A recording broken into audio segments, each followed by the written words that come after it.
இனிய காலை வணக்கம். என்னோட பேர் முத்து பாரதி. நான் ஒரு தனியார் பள்ளியில் நூலகராக இருக்கேன். சரிங்களா? இன்னைக்கு ஒரு முக்கியமான தினம்னு காலையில் வழிபாட்டு கூட்டத்தில் அறிவிச்சிருப்பாங்க. இன்னைக்கு என்ன தினம்? இல்லை, காலையில் சொன்னது. ஆனால் இன்னைக்கு ஆகஸ்ட் 12 இன்னொரு முக்கியமான தினம், நூலகர்கள் தினம். ஏன்னா நம்ம நூல்கள் நிறைய வாங்கி வைக்கிறோம்ல, வீட்டில் அடுக்கி வச்சிருப்போம். ஒவ்வொரு மொழியில இல்லாட்டி ஒவ்வொரு வகையான நூல்கள் இருக்கு இல்லையா? வரலாறு, தமிழ், ஆங்கிலம், கணிதம் இல்லையா? அப்புறம் அறிவியல்ல தாவரவியல், விலங்கியல்னு நிறைய பிரிவுகள் இருக்கு இல்லையா? நூல்கள்ல பல வகையான நூல்கள் இருக்கு. தமிழ் நூல்கள்ல இலக்கிய நூல்கள் இருக்கு இல்லையா? அதுல பயண கட்டுரைகள் தனியா இருக்கு, நாவல் இருக்கு, சிறுகதை இருக்கு இல்லையா? சுற்றுச்சூழல் நூல்கள் இருக்கு. இந்த மாதிரி பல வகையான தலைப்புகள்ல நூல்கள் இருக்கு இல்லையா? நம்ம போய் நூலகத்தில் போய் எல்லாம் அடுக்கி வச்சிருந்தாங்கன்னு வைங்க, நமக்கு வேணுங்கிற நூலை போய் தேடி எடுக்கணுமா இல்லையா? அதுக்கு பதிலாக அவர் ரங்கநாதன் ஒருத்தர் என்ன பண்றாரு, இப்போ இந்த மாதிரி மக்கள் வர்றவங்களுக்கு சீக்கிரம் போய் கண்டுபிடிக்கிற மாதிரி ஒரு வழிமுறை கண்டுபிடிக்கலாம் அப்படின்ட்டு பகுப்பாய்வுன்னு பேர் இருக்கு. கிளாசிபிகேஷன் ஆங்கிலத்தில் சொல்லுவாங்க. நூல்களை பகுப்பாய்வு பண்ணி ஒரு தராரு, ஒரு வழிகாட்டுதல் வழங்குறாரு. அதே அரசாங்கம் பார்த்துக்கிட்டு நல்லா இருக்கே அப்படின்னு சொல்லி அவரை பாராட்டி, அவர் பேர் டாக்டர் எஸ்.ஆர். ரங்கநாதன். சரியா? அவருடைய பிறந்த நாளை இந்தியாவில் தேசிய நூலக தினமாக கொண்டாடலாம் அப்படின்னு அறிவிச்சிடறாங்க. அவ்வளோ பெரிய சிறப்புமிக்க பணி செஞ்சிருக்காரு. அதனால என்னாச்சுன்னா, பள்ளிக்கூடங்கள்ல, கல்லூரிகள்ல, பல்கலைக்கழகங்கள் எல்லாம் அவங்க வச்சிருக்கிற பல்லாயிரக்கணக்கான நூல்கள், சில இடத்துல எல்லாம் லட்சக்கணக்கான நூல்கள் இருக்கு. கோவை பிஎஸ்ஜி, பாரதியார் பல்கலைக்கழகம், கோயம்புத்தூர் இருக்கிறதெல்லாம் 1.5 லட்சம் 2.5 லட்சம் நூல்கள் இருக்கு ஒரு சாதாரண நூலகத்துல. அவ்வளோ நூல்கள் இருக்கு. அதையெல்லாம் போய் சீக்கிரம் கண்டுபிடிக்கணுமா இல்லையா? நமக்கு வேணுங்கிறத ஒரு நாவல் வேணும், ஒரு பயணக்கட்டுரை நூல் வேணும், ஒரு சுற்றுச்சூழல் நூல் வேணும்னா போய் சீக்கிரம் கண்டுபிடிக்கணும்ல. அதுக்கு அவர் கிளாசிபிகேஷன் ஒன்று பண்ணி வச்சிருக்காரு. அதாவது போய் எடுத்தா நம்ம எந்த மொழி நூல்கள், சரிங்களா, அந்த மொழி நூல்கள்ல எந்த மாதிரியான நூல் நமக்கு தேவைங்கிறது ஒரு பட்டியல் போட்டு அதுக்கு ஒவ்வொன்றுக்கும் ஒரு குறியீடு கொடுத்துருக்கிறார். சரிங்களா? 00, அதாவது சூன்யம் சொல்லுவாங்கல்ல, 004 அப்படின்னா ஒரு வரலாறுன்னு இருக்கும். நீங்க போய் அந்த 004 இருக்கிற பகுதிக்கு போனா வரலாற்று நூல்கள்ல அதுல கற்கால இலக்கியம், அதாவது முந்தைய ராஜாக்கள்லாம் ஆண்டாங்கல்ல, நம்ம அந்த காலத்து அரசியல் வேணுமா, வரலாறு வேணுமா, அந்த மாதிரிலாம் பார்த்துட்டு நம்ம தேர்ந்தெடுத்துக்கலாம். அந்த மாதிரி புரிஞ்சுதா? நூல்களை எளிமையான முறையில் நூலகத்திலிருந்து நம்ம தேர்வு பண்றதுக்கான முறையை கண்டுபிடிச்சவர். அவர் பேர் என்ன சொன்னேன்? எஸ்.ஆர். ரங்கநாதன். சரியா? ரங்கநாதன் அவர் தான் இதை கண்டுபிடிச்சாரு. சரியா? அவரை சிறப்பிக்கிற மாதிரி தான் இந்த இது பண்ணியிருக்காங்க. அதே போல இந்த வழிமுறையை கொடுத்ததுனால நிறைய கல்வியாளர்களுக்கு ரொம்ப சந்தோஷமா போயிடுச்சு. அவர் அது போக ஒரு 5 திட்டத்தை மக்களுக்கு கொடுக்குறாரு, அதாவது வாசகர்களுக்கு. என்ன அப்படின்னா, நூலகத்தை சரியாக நடத்துவதற்கு நூலகர்கள் நம்ம போடுறோம் இல்லையா? என்னை மாதிரி லைப்ரரியன்னு சொல்லுவாங்க. ஒவ்வொரு நூலகத்திற்கும் ஒருத்தரை போட்டு பாதுகாத்துக்கு சொல்லுவாங்கல்ல, புக்கெல்லாம் பார்த்துக்குங்க. யாராவது உங்களுக்கு என்ன புக் வேணும்னு கேட்டாங்கன்னா நீங்க போய் அந்த 3வது இதுல அலமாரியில 4வது வரிசையில அந்த நூல் இருக்கு, போய் எடுத்துக்கங்கன்னு சொல்லுவாங்க. அந்த மாதிரி ரொம்ப பழக்கம் உள்ள ஒரு நூலகரை வேலைக்கு போட்டிருப்பாங்க. சரியா? அதற்கு நூலகம் சம்பந்தமா படிக்கிறதுக்கு நூலக அறிவியல்னு ஒரு தனி படிப்பே இருக்கு. சரியா? லைப்ரரி அண்ட் இன்ஃபர்மேஷன் சயின்ஸ், நூலக தகவல் அறிவியல் அப்படின்னு ஒரு படிப்பையே இந்த சமுதாயம் உருவாக்கி. அதுல சான்றிதழ் படிப்பு இருக்கு, பட்டப்படிப்பு இருக்கு, முதுகலை படிப்பு இருக்கு, ஆராய்ச்சி படிப்பு இருக்கு. சரியா? அதுல அது ஆங்கிலத்துல library and information science, LIS அப்படின்னு சொல்லுவாங்க. அது BLIS, MLIS எல்லாம் நான் படிச்சிருக்கேன். சரியா? அது ஒரு முதுகலை பட்டம் பெற்று ஒரு நூலகராக பணியாற்றிட்டு இருக்கேன். அதுல என்னன்னா ஒரு 5 விதிமுறைகள் சொல்றாங்க. புக்ஸ் ஃபார் யூஸ் அப்படின்னு. புத்தகங்கள் எதற்காக? படிப்பதற்காக தான். தெரியுமில்ல? புத்தகங்களை வாங்கி அப்படியே அடுக்கி வைக்கிறதுக்காக கிடையாது. Books for use. சரியா? இன்னொன்னு, எவ்ரி ரீடர் ஹிஸ் புக் அப்படின்னு சொல்றாங்க. அதாவது நீங்க வந்தீங்கன்னா உங்களுக்கான புத்தகம் அங்க இருக்கும். சரியா? இல்லைங்க எனக்கு அந்த மாதிரி புக்கெல்லாம் பிடிக்காதுன்னு நினைக்கவே கூடாது.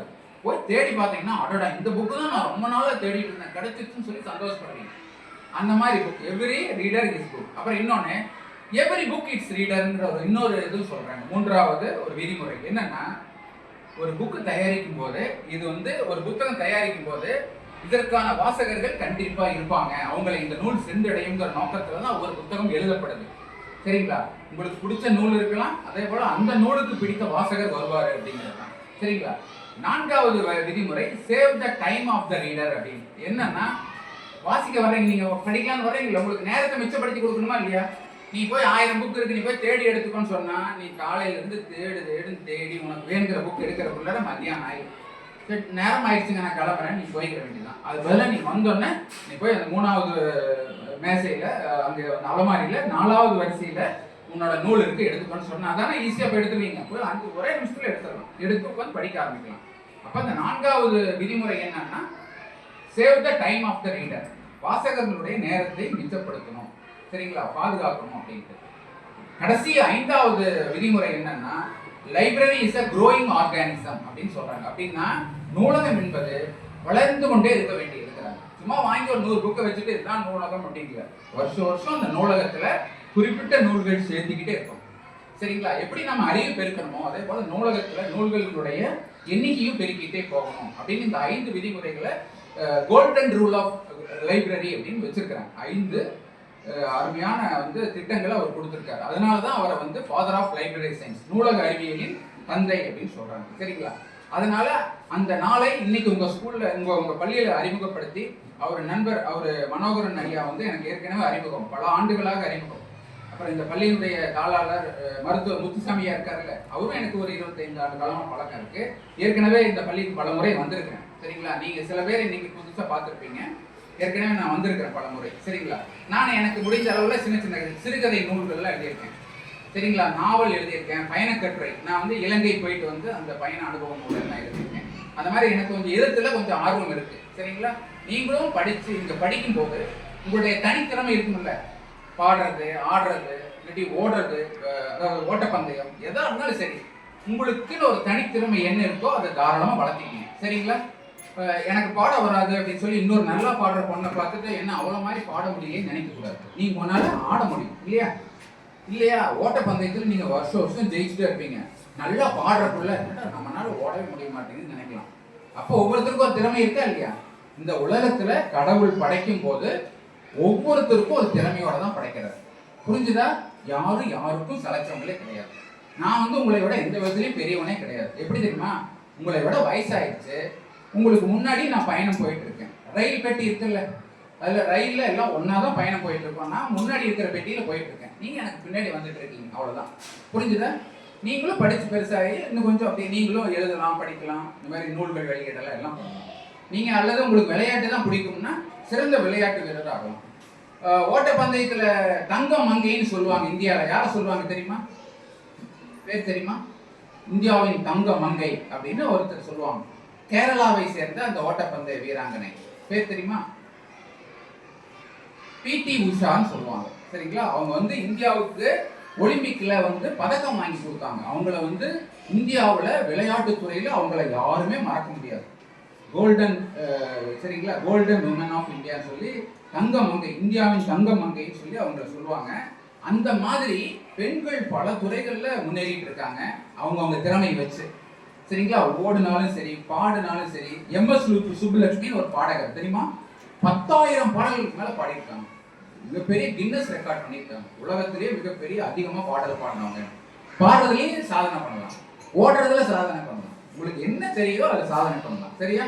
மாணவர்களுக்கு அப்படித்தான். ஒவ்வொருத்தருக்கும் எல்லாத்துக்கும் என்ன இருக்குன்னு தனித்தனியா திறமைகள் இருக்கு. அதை கண்டுபிடிச்சு நீங்க அதை வளர்த்திட்டீங்கன்னா இந்த சமுதாயத்துல நீங்க யாரு அப்படின்னு அடையாளம் காமிக்கணும். அப்துல் கலாம் அதான் சொல்லியிருக்காரு, இந்த உலகத்துல பிறக்கிற ஒவ்வொருத்தருக்கும் இந்த வரலாற்றுல என்ன சொல்லியிருக்காங்க, ஹிஸ்டரியில ஒரு பேஜ் ஒதுக்கிடுவாங்க. உங்களுக்குன்னு ஒரு பக்கம் இருக்கும், ஒரு புக்ல ஓபன் பண்ணி நீ பிறந்தானு உன்னோட பேர் என்ன, அபர்ணான்னு ஒரு பக்கம் போட்டுருவாங்க. நீ பிறந்தோன்னா உடனே வரலாற்றுல உனக்கு அபர்ணான்னு ஒரு பேர் போட்டுருவாங்க.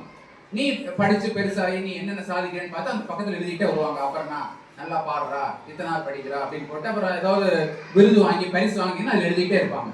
பெருசாக என்ன வேலைக்கு போறா அதை எழுதிட்டே இருப்பாங்க. சரியா?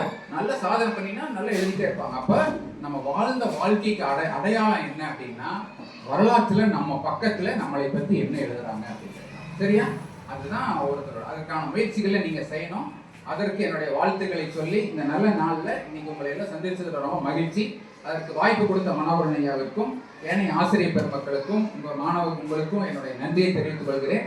நான் எழுதிய அந்த மாணவர்களுக்கான சிறுகதை நூல் அம்மா வீடு அப்படின்ட்டு, இது வந்து முத்துமாமான்ட்டு என்னுடைய அடைமொழி பெயர். சரியா, முத்துமாமா சிறுகதைகள்னு தொடர்ந்து எழுதிட்டு இருக்கேன். அதனுடைய மொழிபெயர்ப்பு மலையாளத்திலையும் மொழிபெயர்த்து 2 வெளியிட்டிருக்காங்க. 2 நூல்கள் மலையாள மொழிபெயர்ப்பும் வெளியிட்டிருக்காங்க. இப்போ என்னோட கூட வேலை செய்யற ஒரு ஆங்கில ஆசிரியர் வந்து என்னுடைய சிறுகதைகளை ஆங்கிலத்தில் மொழிபெயர்த்துட்டு இருக்காரு. சரிங்களா, இது எதனாலன்னா அந்த ஆங்கிலம் படிக்கிற மாணவர்களுக்கும் என்னுடைய சிறுகதைகள் போய் சேரணும். எல்லாமே நல்லொழுக்க கதைகள் தான். சரிங்களா, ஒவ்வொரு கதை முடிச்சோம்னா அதை மாரல் ஆஃப் த ஸ்டோரின்னு சொல்லுவாங்கல்ல, அந்த நூல் அந்த கதையிலிருந்து நமக்கு என்ன வந்து ஒரு செய்தி இருக்கு அப்படிங்கிறது, அந்த மாதிரி எல்லாம் முயற்சி பண்ணியிருக்கிறோம். அப்படியான இந்த நூலை வந்து உங்க பள்ளிக்காக நான் கொடுக்குறேன், நீங்க பயன்படுத்திக்கணும். சரிங்களா, நான் எழுதிய மற்ற நூல்களையும் வேறொரு சந்தர்ப்பத்தில் நீங்க வந்து நான் இங்க வளர்க்குறேன். சரிங்களா, இந்த நல்ல வாய்ப்புக்கு நன்றி சொல்லி உங்கள் அனைவரிடமிருந்து விடைபெறுகிறேன். நன்றி, வணக்கம், வாழ்க வளமுடன்.